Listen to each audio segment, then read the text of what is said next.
Alhamdulillahilladzi ja'alal ilma taharatan linnufus wa nuran lil basair wa hadiyan ilal jannah. Asyhadu an la ilaha illallah wahdahu la syarikalah wa asyhadu anna Muhammadan abduhu wa rasuluhu sahibul burhan. Allahumma salli wa sallim ala rasulikal karim Muhammad sallallahu alaihi wasallam wa ala alihi wa ashabihi wa man tabi'ahu bi ihsanin ila yaumiddin summa amma ba'du. Puji dan syukur senantiasa dan tidak pernah bosan-bosannya kita panjatkan kehadirat Sang Maha Pencipta Allah Subhanahu wa taala yang mana dengan limpahan karunia-Nya, rahmatnya, hidayahnya, serta anugerahnya kepada kita semua, kita kembali masih diberikan kesempatan, kesehatan dan usia panjang oleh Allah untuk sama-sama dan senantiasa mengabdikan diri kita di jalannya dengan menjalankan segala perintahnya dan menjauhi semua larangannya.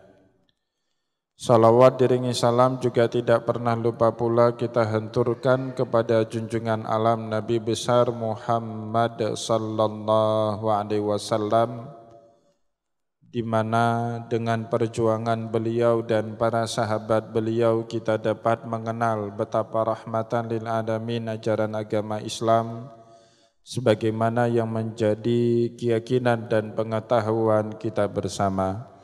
Bapak Ibu kaum muslimin dan muslimat yang dimuliakan Allah, mari pada kesempatan malam yang barokah ini pada malam Jumat kita kembali melanjutkan pengajian sirah nabawiyah kita dengan kitab Zadul Ma'ad fi Hadi Khairil Ibad karya Imam Ibnul Qayyim Al-Jauzi rahimahullahu ta'ala anhu. Dan insyaallah pada kesempatan malam ini kita kembali akan menyambung membaca apa yang sudah kita sampaikan pada pertemuan yang lalu mengenai macam-macam doa istiftah atau doa iftitah yang pernah dibaca oleh Rasulullah sallallahu alaihi wasallam di dalam salatnya. Bapak Ibu kaum muslimin dan muslimat yang dimuliakan oleh Allah, sebagaimana yang telah kita baca pada pertemuan yang lalu dari kitab Zadul Ma'ad, telah diriwayatkan oleh para ulama banyak sekali riwayat doa istiftah yang pernah dibaca oleh Rasulullah sallallahu alaihi wasallam di dalam salatnya, baik di dalam salat wajibnya maupun di dalam salat sunnatnya. Pada akhirnya kemudian Imam Ibnul Qayyim mengatakan fakullun hadhil anwa sahat anhu sallallahu alaihi wasallam. Semua jenis doa istiftah yang telah kita bacakan satu persatu pada pertemuan yang lalu itu semuanya sahih berasal dari Rasulullah sallallahu alaihi wasallam. Ini sekaligus menguatkan apa yang disebut oleh para ulama di dalam praktek ibadah. Rasulullah sallallahu alaihi wasallam menginginkan kita itu melaksanakannya dalam bentuk beraneka ragam, tidak dalam satu bentuk atau tidak dalam satu model, atau yang disebut dalam ilmu usul fikih dengan at-tanawwu fil ibadah. Yang diinginkan oleh Rasulullah kita lakukan dalam praktek ibadah itu at-tanawwu. At-tanawwu itu maknanya beraneka ragam. Maka Bapak Ibu semangat ingin menyatukan praktek agama yang dilakukan oleh sebagian kelompok di tengah masyarakat kita itu justru menciderai apa yang telah diinginkan oleh Rasulullah sallallahu alaihi wasallam. Contohnya mana? Doa iftitah. Rasulullah sallallahu alaihi wasallam tidak mengajarkan kita doa iftitah dengan satu model saja.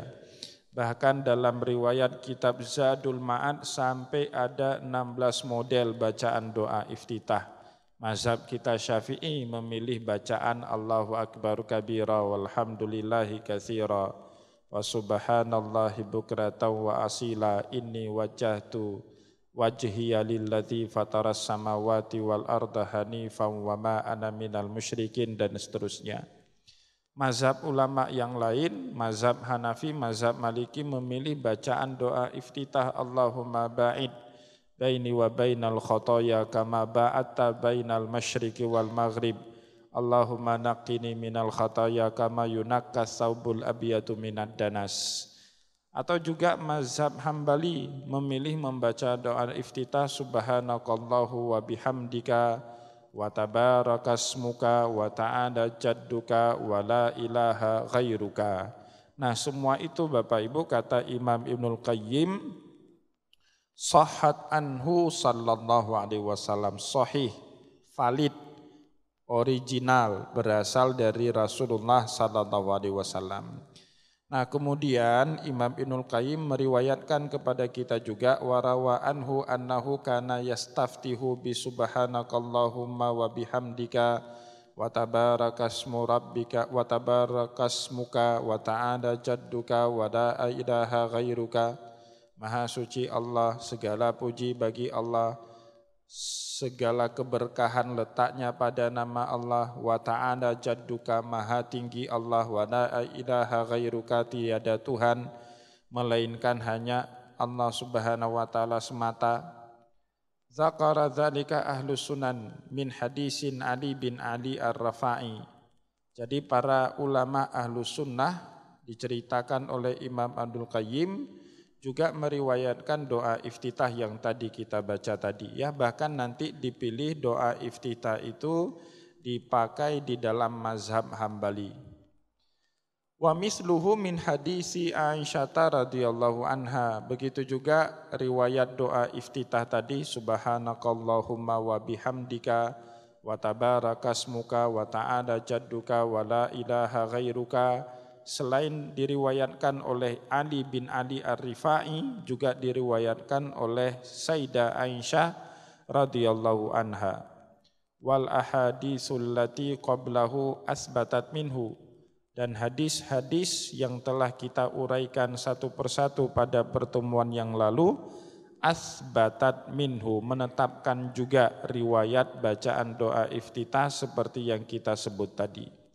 Walakinna sahha an Umar bin Khattab radhiyallahu anhu annahu kana yastaftihu bi, dan juga telah diriwayatkan dengan riwayat yang sahih dari sahabat Rasulullah Umar bin Khattab radhiyallahu anhu annahu kana yastaftihu bi, kalau beliau saat sholatnya selalu membaca doa iftitah sebagaimana doa tadi subhanakallahumma wa bihamdika wa tabarakasmuka, yaitu doa iftitah yang dibaca atau yang dipilih oleh Umar bin Khattab sama seperti doa iftitah yang dibaca oleh Rasulullah fi maqamin nabi, ya sebagaimana Nabi Muhammad kadang-kadang juga membaca doa iftitah dengan versi tersebut. Wa yajharu bih, dan terkadang Umar bin Khattab sengaja menjaharkan bacaannya supaya orang lain tahu doa iftitah yang dipilih oleh Umar bin Khattab. Wa yu'allimuhun nas, dan beliau juga mengajarkan banyak orang doa iftitah tersebut ya subhanakallahumma wa bihamdika wa tabarakasmuka wa ta'ala jadduka wa la ilaha ghairuka. Wa qala al-Imamul Ahmad, sampai-sampai sebab itulah Imam Ahmad bin Hambal berpendapat, amma ana fa'adhabu ila ma rawa an Umara, maka oleh sebab itulah saya lebih condong memilih doa iftitah yang dibaca oleh Umar bin Khattab tadi ya, subhanakallahumma wa bihamdika wa tabarakasmuka wa ta'ala jadduka wa la ilaha ghairuka. Memang Bapak Ibu, inilah yang menyebabkan para ulama terkadang lebih condong memilih setiap pilihan yang dipakai oleh Umar bin Khattab, karena memang di dalam banyak hal pilihan Umar bin Khattab itu akhirnya melampaui pilihan-pilihan para sahabat yang lain. Bapak Ibu perlu tahu misalnya ya, yang mematenkan sholat tarawih 20 rakaat itu kan Umar bin Khattab. Dan akhirnya semua mazhab 4 itu memilih juga jumlah rakaat taraweh 20 rakaat ya.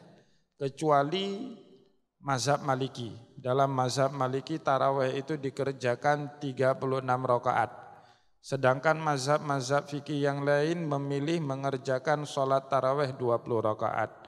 Mazhab Hanafi tarawehnya 20 rakaat. Mazhab Syafi'i juga 20 rakaat, mazhab Hambali juga 20 rakaat. Maka di Arab Saudi kecuali taraweh tahun Ramadan yang lalu ya, tapi tahun-tahun sebelumnya di Arab Saudi di Masjid Nabawi, di Masjidil Haram salat taraweh selalu dikerjakan sebanyak 20 rakaat. Alasannya kenapa? Umar yang mematenkan Bapak Ibu salat taraweh itu pertama sekali jumlahnya 20 rakaat. Maka tidak mengherankan biasanya para ulama kalau ada satu amalan yang amalan itu diajarkan oleh Umar, dibaca, dipraktekkan oleh Umar, dan bahkan Umar juga mengajarkan amalan tersebut kepada orang banyak, biasanya sebahagian ulama menggunakan metode itu untuk menjadi pendapat yang ia pilih. Nah, contohnya apa di sini? Imam Ahmad bin Hambal. Oleh sebab Umar membaca doa iftitah tersebut dan beliau kadang-kadang menjaharkan bacaan doa iftitah tersebut, bahkan terkadang beliau mengajarkan orang banyak doa iftitah tersebut, maka Imam Ahmad bin Hambal berkata, amma ana fa azhabu ila ma rawa an Umara, maka saya pun lebih memilih doa iftitah yang dibacakan oleh Umar bin Khattab tersebut. Walau anna rajulan istaftaha bi ba'di ma ruwiya anin nabi sallallahu alaihi wasallam minal istiftah kana hasanan. Meskipun beliau juga berkata, walau anna rajulan, meskipun ada sebahagian orang istaftaha bi ba'di ma ruwiya anin nabi, dia membaca doa istiftah dengan riwayat yang lain, masih bersumber dari Rasulullah sallallahu alaihi wasallam. Minal istiftah, dari doa-doa iftitah yang sangat banyak itu kana hasanan, semuanya baik. Bahkan Bapak Ibu di dalam mazhab kita, mazhab Syafi'i, tidak ada salah juga. Keseluruhan riwayat doa iftitah itu diakumulasi, dibaca sekaligus di dalam sholat kita, tidak ada salah. Tapi yang penting jangan dilakukan itu dalam sholat wajib berjamaah. Kalau kita statusnya imam, nanti makmum mufarakah. Ya, kalau kita statusnya makmum maka nanti kita tidak lagi mengikuti imam. Ya, kalau sholat sendiri-sendiri tidak apa-apa. Mau diakumulasi, dikumpulkan 16 riwayat itu kemudian dibaca satu persatu sampai habis baru kemudian baca Al-Fatihah, tidak apa-apa juga. Atau dipilih salah satu di antaranya juga tidak apa-apa juga. Nah ini ya, tapi Imam Ahmad lebih condong kepada doa istiftah yang terakhir. Subhanakallahumma wa bihamdika wa tabarakasmuka wa ta'ala jadduka wa la ilaha ghairuka. Wa innama ikhtaral imamul Ahmad. Nah, Imam Ahmad memilih doa istiftah yang terakhir di asyrati aujahin, ada 10 alasan yang menyebabkan beliau memilih doa tersebut. Qad zakartuha fi mawadi'in ukhra, yang oleh Imam Ibnul Qayyim Al-Jauzi telah disebut satu persatu dari ke-10 alasan tersebut di dalam kitab yang lain. Kitab apa itu? Ingat Bapak Ibu, Imam Ibnul Qayyim ini punya banyak sekali kitab. Beliau termasuk ulama yang sangat produktif di masa hidupnya. Salah satu kitab yang beliau karang khusus tentang fikih namanya I'lamul Mu'aqqi'in an Rabbil Alamin. Nah, di dalam kitab itu beliau terangkan alasan Imam Abu Hanifah atau Imam Ahmad bin Hambal memilih doa istiftah yang terakhir tadi, subhanakallahumma wa bihamdika wa tabarakasmuka wa ta'ala jadduka wa la ilaha ghairuka. Di situ beliau pilih atau beliau jelaskan kenapa Imam Ahmad sampai kemudian memilih doa istiftah tersebut dibanding doa istiftah yang lainnya. Nah, kenapa kemudian di dalam kitab ini Imam Ibnul Qayyim kayaknya sangat condong ya dengan pendapatnya Imam Ahmad, karena Bapak Ibu Imam Ibnul Qayyim ini sendiri secara fikih memang mazhabnya Hambali. Maka wajarlah kalau beliau memberikan keterangan yang lebih banyak tentang pendapat yang dipilih oleh Imam Ahmad dibandingkan ulama-ulama yang lain, ya. Wa minha jahara Umar bihi wa yu'allimuhu sahabah. Di antara beberapa alasan Imam Ahmad bin Hambal memilih doa istiftah yang terakhir tadi, di antaranya jahara Umar bih. Umar bin Khattab dalam sholatnya selalu menjaharkan bacaan doa iftitah tersebut. Sebenarnya Bapak Ibu, doa iftitah itu dibaca sir. Tapi dengan maksud tertentu Umar bin Khattab sengaja menjaharkannya. Tujuannya apa? Supaya orang lain tahu doa istiftah yang dipilih oleh Umar bin Khattab. Nah itu kemudian dijadikan argumentasi sama Imam Ahmad untuk memilih doa istiftah yang terakhir. Wa yu'allimuhu sahabah, dan bahkan terkadang Umar bin Khattab mengajari doa istiftah itu kepada sebahagian sahabat. Wa minha, dan diantaranya juga sebab Imam Ahmad memilih doa istiftah yang terakhir itu ishtamalahu ala afdalil kalam ba'dal Quran. Karena doa istiftah yang terakhir itu mengandung di dalamnya afdalul kalam, sebaik-baiknya ucapan ba'dal Al-Quran, setelah bacaan Al-Quran itu sendiri. Nah Bapak Ibu, sebahagian ulama sepakat mengatakan afdalul kalam itu kalamullah. Sebaik-baiknya kalimat yang diucapkan oleh kita manusia itu adalah kalamullah, Al-Quran. Imam Nawawi menyebut hal tersebut juga di dalam kitab Syarah Sahih Muslim. Jadi Imam Nawawi itu punya kitab Syarah Sahih Muslim. Beliau mengatakan afdalul kalam itu Al-Quran. Bahkan di dalam kitab khususnya Al-Azkar, Imam Nawawi kembali mengulang sebaik-baiknya kalam itu Al-Quran. Nah setelah Al-Quran, apa sebaik-baik kalam itu para ulama berbeda-beda pendapat. Nah di sini menurut Imam Ibnul Qayyim Al-Jauzi di dalam doa kita tadi, subhanakallahumma wa bihamdika wa tabarakasmu rabbika wa ta'ala jadduka wa la ilaha ghairuka, di situ mengandung sebaik-baiknya kalam setelah bacaan Al-Quran. Fa inna afdalal kalam ba'dal Quran. Nah ini ya, menurut Imam Ibnul Qayyim, sebaik-baiknya ucapan yang kita ucapkan setelah kalam Allah atau setelah Al-Quran adalah kalimat subhanallah walhamdulillah wa la ilaha illallah wallahu akbar wa qad tadammanaha hadzal istiftah. Nah kalimat-kalimat tadi subhanallah tasbih, walhamdulillah tahmid, wala ilaha illallah tahlil, wallahu akbar atau takbir, semuanya ada di dalam doa istiftah yang terakhir tadi ya. Maka doa istiftah tadi kan dimulai dengan tasbih, subhanallah wa bihamdika tahmid, wa tabarakasmu rabbika ya, wa ta'ala jadduka wa la ilaha ghairuka. Wa la ilaha ghairuka itu tahlil, semakna dengan la ilaha illallah.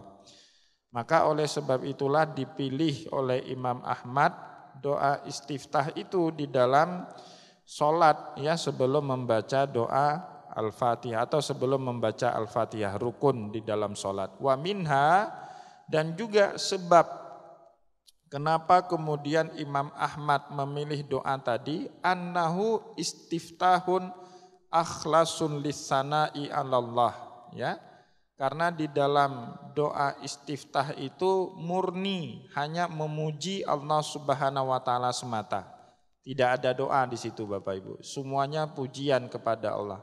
Tasbih itu pujian. Tahmid itu jelas juga pujian. Wa tabarakasmu rabbika, memuji Allah dengan memberkahi nama Allah Subhanahu wa taala. Wa ta'ala jadduka, maha tinggi Allah, itu juga bentuk pujian kepada Allah. Wa la ilaha ghairuka, tahlil itu juga bentuk pujian kepada Allah. Wa ghairuhu mutadamminun minad du'a, sedangkan doa-doa istiftah yang lainnya bercampur di situ antara pujian dengan doa. Contoh doa istiftah yang dipilih di dalam mazhab Hanafi. Allahumma ba'id baini wa bainal khotoya kama ba'atta bainal masyriqi wal maghrib. Itu kan jelas doa Bapak Ibu. Ya Allah, jauhkanlah diriku dengan dosa-dosaku sebagaimana Engkau jauhkan timur dengan barat. Sudah jelas itu doa. Nah, maka oleh sebab itu berkata Imam Ibnul Qayyim Al-Jauzi, sebab Imam Ahmad memilih doa istiftah yang terakhir karena doa istiftah yang terakhir itu akhlasun lisana'i 'alallah. Murni doanya itu hanya memuji Allah Subhanahu wa taala semata. Wa ghairuhu, sedangkan doa-doa istiftah yang lainnya mutadamminun lid-du'a, bercampur antara pujian dengan doa kepada Allah. Nah, Bapak Ibu, contohnya tadi, Allahumma ba'id wa baini wa bainal khataya kama ba'atta bainal masyriqi wal maghrib. Atau doa istiftah yang kita baca juga, Allahu akbar kabira walhamdulillahi katsira wa subhanallahi bukratan wa asila. Inni wajjahtu wajhiya lilladzi fataras samawati wal arda hanifan wa ma ana minal musyrikin. Ya, itu juga mengandung antara pujian dengan doa. Dan ulama sepakat, nah ini titik sepakat antara para ulama, wassana'u afdalu minad du'a. Yang namanya memuji Allah selalu lebih baik, selalu lebih afdal, selalu lebih utama daripada doa. Nah, Bapak Ibu, itu sepakat para ulama. Didasarkan kepada satu hadis qudsi dari Allah Subhanahu wa taala, Rasulullah sallallahu alaihi wasallam bersabda, di dalam hadis qudsi itu Allah Subhanahu wa taala berkata, man syaghalahu dzikri an mas'alati a'taituhu afdala ma u'tiyas sailin. Barang siapa yang dirinya sibuk yang mengingat Allah Subhanahu wa taala sampai-sampai karena kesibukan dia mengingat Allah, dia lupa berdoa kepada Allah, la u'tiyannahu afdala ma u'tiyas sailin, maka saya akan memberi apa yang lebih jauh lebih baik daripada yang diberi sama Allah kepada mereka yang meminta-minta melalui doanya. Nah, itu Bapak Ibu ya. Jadi itu yang dijadikan argumentasi oleh para ulama, selalu yang namanya pujian, selalu yang namanya tasbih, selalu yang namanya tahmid, selalu yang namanya tahlil, selalu yang namanya salawat kepada Rasulullah lebih baik daripada doa yang kita panjatkan kepada Allah. Apa dalilnya? Tadi dalam hadis qudsi Allah Subhanahu wa taala berkata, man syarghalahu dzikri an mas'alati.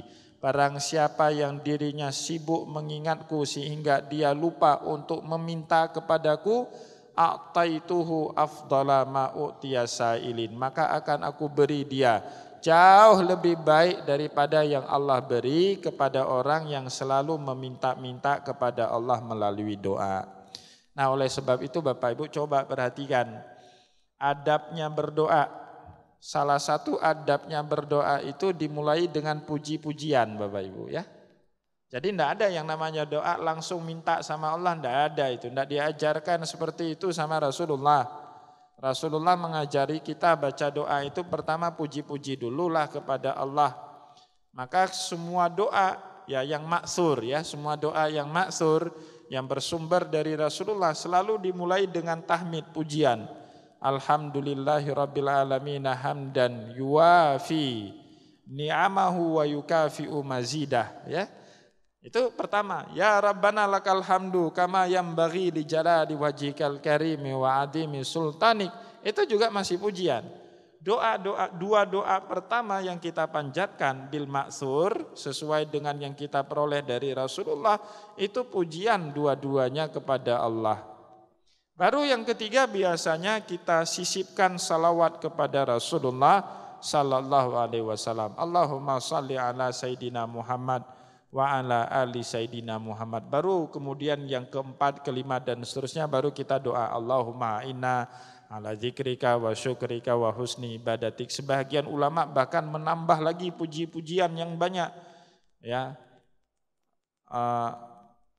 Alhamdulillahilladzi hatta tarda walakal hamdu idza radita walakal hamdu ba'da ridha. Ditambah terus puji-pujian itu ya.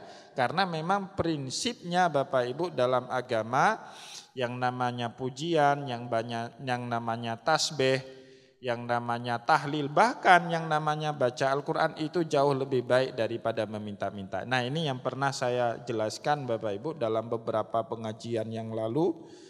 Itu yang membuat sebahagian ulama itu terlihat jarang berdoa. Nah, para ulama Bapak Ibu terkadang terlihat jarang berdoa, bukan mereka sombong. Mereka sadar betul yang namanya doa itu perintah Allah. Sama dia dengan ibadah yang lain.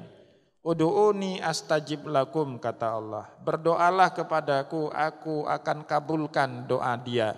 Wa idza sa'alaka ibadi anni fa inni qarib. Jika ada hamba yang berdoa kepadaku, katakan Muhammad kepada mereka, saya dekat dengan mereka. Ujibu da'wati da'i idza da'an. Saya akan mengabulkan setiap doa yang dipanjatkan kepada diriku, kata Allah Bapak Ibu. Tetapi para ulama juga punya amalan lain. Kenapa? Sibuk dirinya selalu berzikir, sibuk dirinya bertasbih, bertahmid, baca Al-Quran, sehingga terkadang itu membuat mereka lupa dengan doanya Allah, berdoa kepada Allah. Tapi janji Allah tadi Bapak Ibu, siapapun yang dirinya disibukkan dengan zikir, mengingat Allah, bertasbih, bertahlil, bertahmid, maka Allah menggaransi akan Allah beri kepada mereka jauh lebih baik terhadap apa yang Allah beri kepada para peminta. Jadi itu tidak ada tentangan Bapak Ibu ya, tidak usah dipertentangkan. Kan kita disuruh doa, benar disuruh doa. Tapi kita juga disuruh zikir sama Allah, ya kan?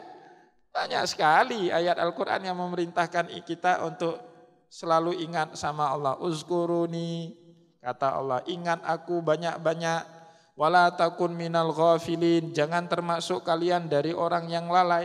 Akhirnya sebagian ulama memilih tarekat menyibukkan diri mereka dengan mengingat Allah, berzikir kepada Allah sampai-sampai tidak punya waktu lagi berdoa. Apakah mereka tidak menjalankan perintah Allah untuk berdoa? Enggak, karena Allah kasih ruang khusus kepada mereka yang sibuk dengan berzikir kepada Allah, digaransi sama Allah. Allah akan memberikan jauh lebih baik daripada mereka yang meminta-minta. Maka Bapak Ibu cara mengamalkannya dua macam. Bagi kita yang enggak kuat zikir, yang tahmidnya juga enggak kuat, yang baca Al-Qur'annya kadang ada kadang enggak, ya jangan lupa baca doa lah. Tapi kalau Bapak Ibu tiap hari lisannya zikir, termasuk orang yang dikatakan oleh Rasulullah, wala yazalu lisanaka rutban min dzikrillah.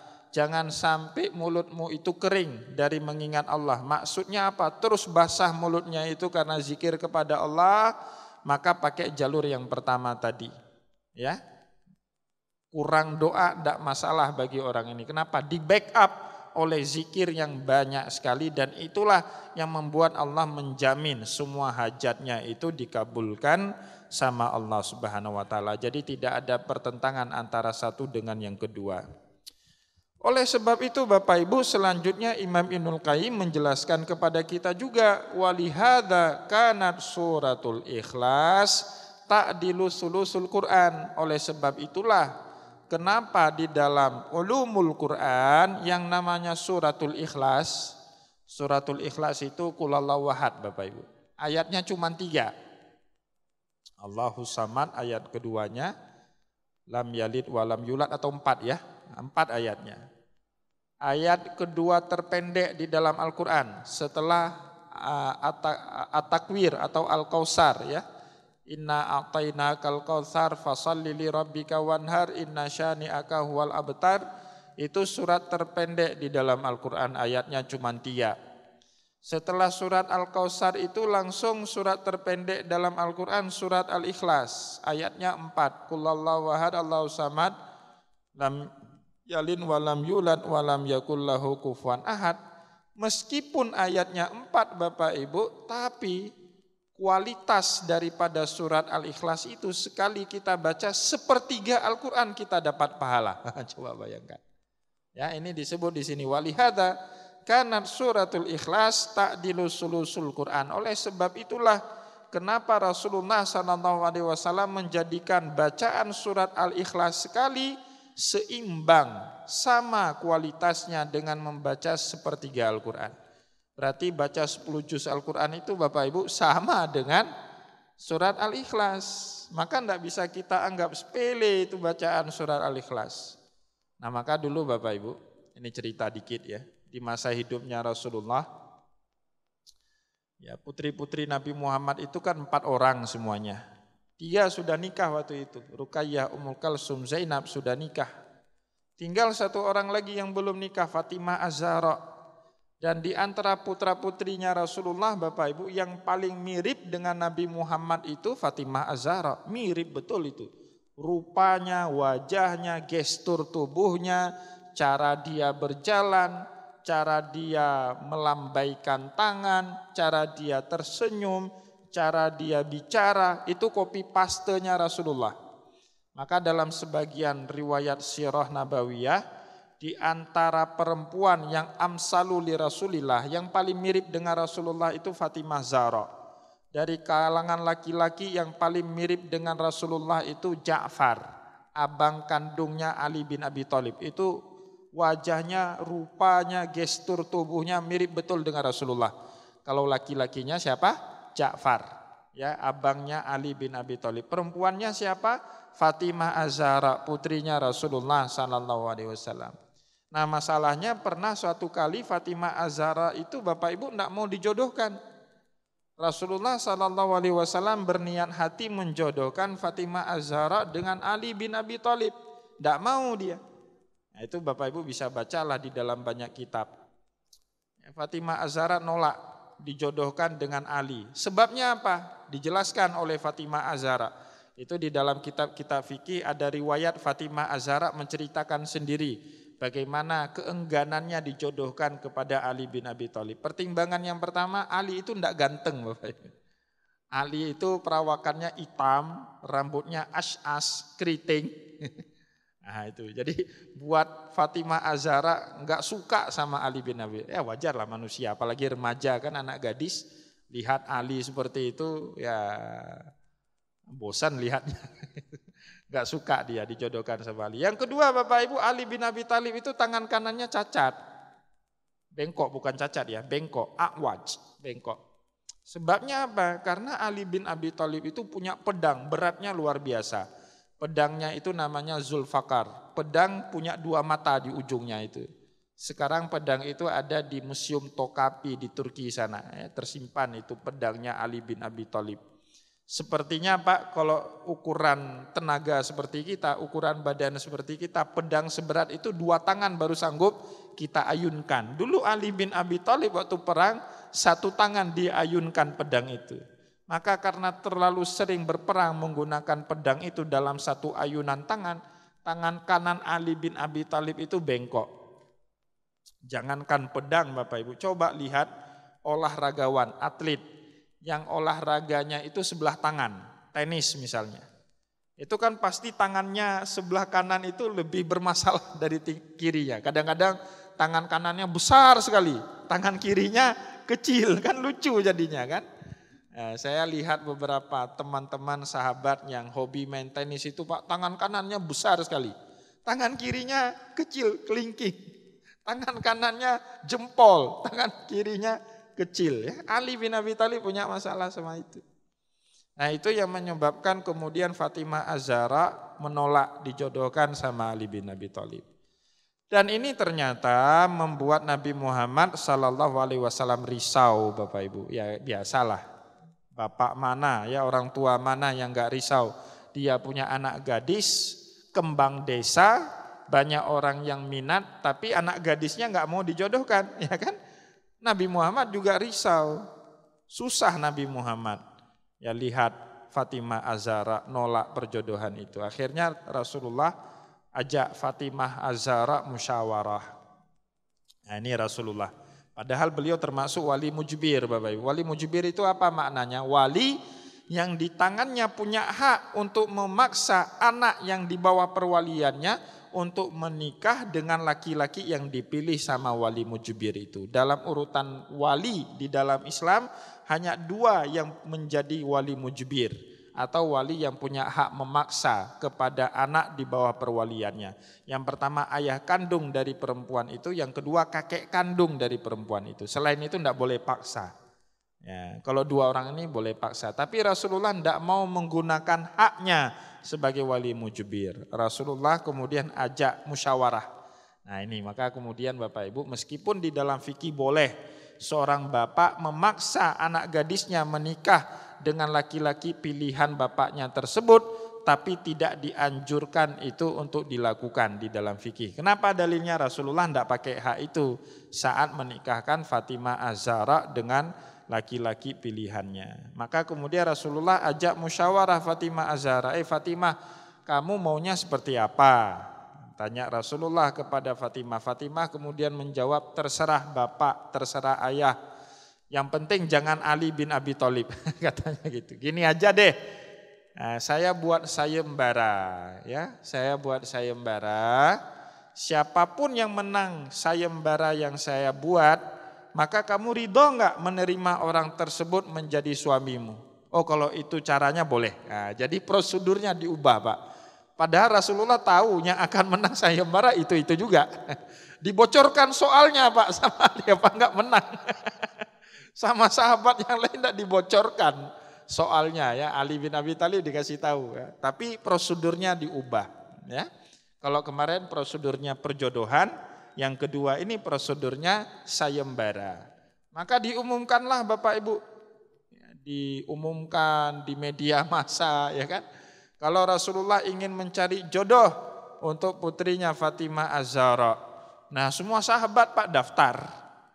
Termasuk saya yakin kalau bapak-bapak ada di zaman itu daftar juga. Jadi Habib ya kan. Jadi Habib Bapak Ibu, dicium tangannya bolak-balik. Jadi menantunya Rasulullah SAW. Siapa yang enggak senang kan? Daftarlah berbondong-bondong itu para sahabat mendaftarkan diri untuk menjadi calon suaminya Fatimah Az-Zahra. Diuji sama Rasulullah. Ujiannya apa Pak? Al-Quran. Seperti caleg kita kemarin diuji Al-Quran. Di zaman Rasulullah jadi pejabat politik enggak diuji baca Al-Quran, tapi mau nikah diuji Al-Quran Pak. Ya, diuji dulu baca Al-Qurannya, satu-satu baca Al-Quran 30 juz. Tidak ada yang sanggup Bapak Ibu ya, ini gimana hafal Quran? Di zaman itu belum ada mushaf ya kan, Al-Quran juga belum turun sempurna, ya kan belum semua ayat Al-Quran turun waktu itu. Jadi para sahabat bingung, gimana caranya baca ayat Al-Quran semua itu, kita enggak ingat semuanya. Maka banyak sahabat yang berguguran, jatuh berguguran. Datanglah Ali bin Abi Thalib. Ya, Ali bin Abi Thalib kemudian di hadapan Rasulullah membaca 3 kali bacaan surat Al-Ikhlas. Ya.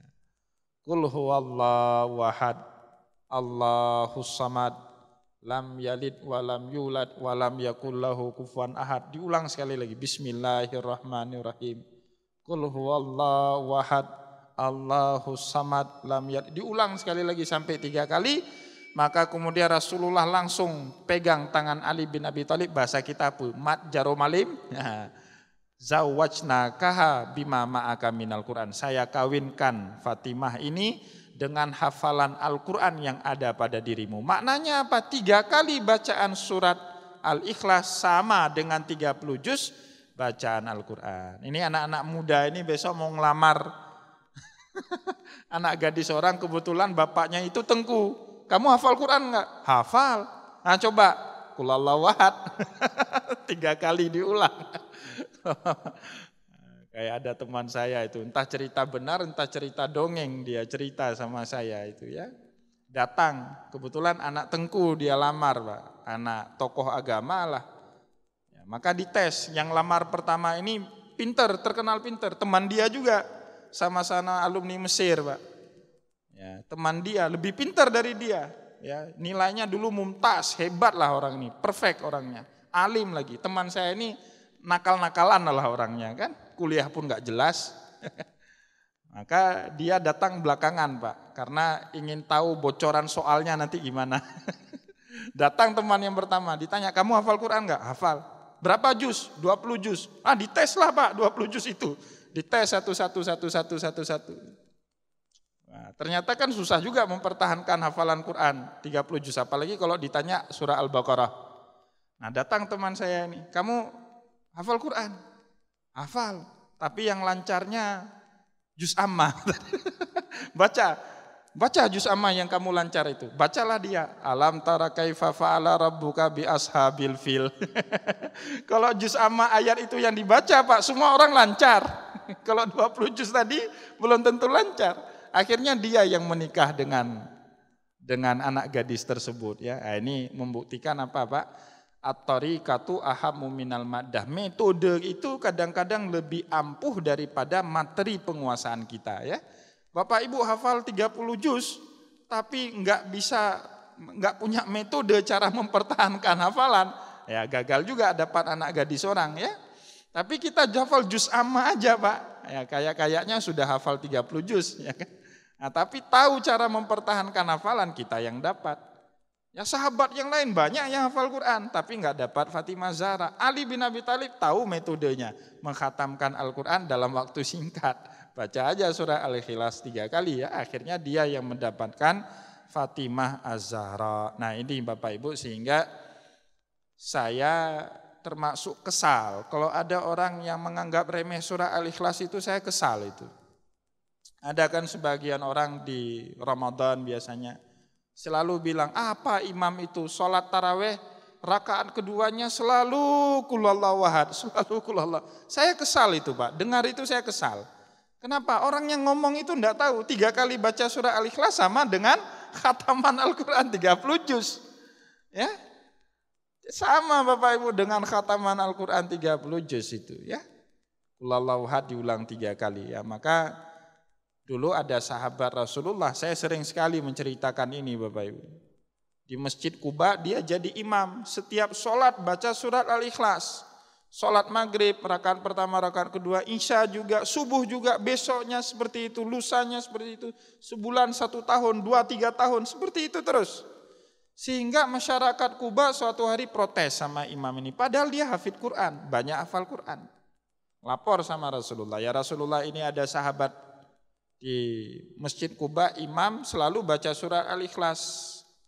Maka Rasulullah panggil orang itu, betul enggak kamu yang baca surat Al-Ikhlas terus-terusan waktu jadi imam? Betul Rasulullah. Nah kenapa kamu baca surat Al-Ikhlas terus-terusan dalam sholatmu? Padahal kamu banyak hafal Al-Quran. Apa jawaban anak ini? Anak muda ini yang jadi imam ini, inni uhibbuha ya Rasulullah. Saya cinta sama surat Al-Ikhlas itu wahai Rasulullah.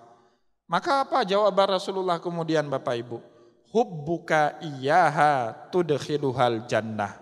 Kecintaan kamu kepada surat Al-Ikhlas itulah yang kelak membuat kamu masuk ke dalam surga. Ya, jadi enggak usah kesal Bapak Ibu.